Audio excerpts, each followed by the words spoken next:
রয়েছেন প্রবীণ শিক্ষক শিক্ষিকা, ছাত্রছাত্রী সবাই বয়সোত্তীর্ণ। আমিও এখান থেকে পাস করে বিভিন্ন জায়গা ঘুরে আমি এখনো পড়াশোনার লাইনেই আছি, একাডেমিক লাইনেই আছি।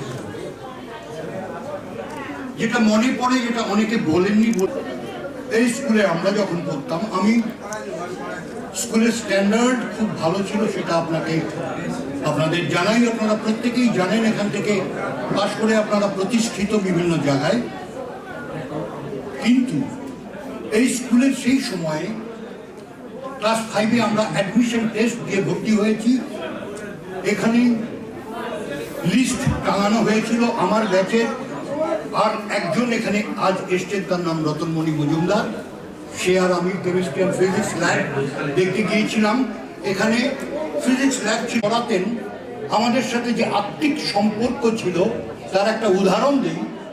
আমরা ছোট, দুষ্টু এবং দুষ্টুমি করতাম পড়াশোনার মাধ্যমে।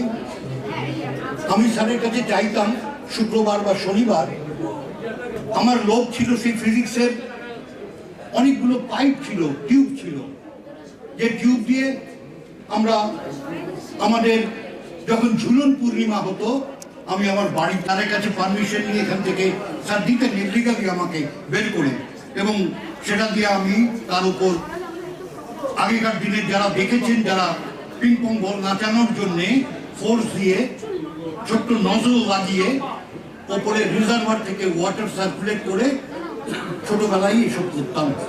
আমাদের সময়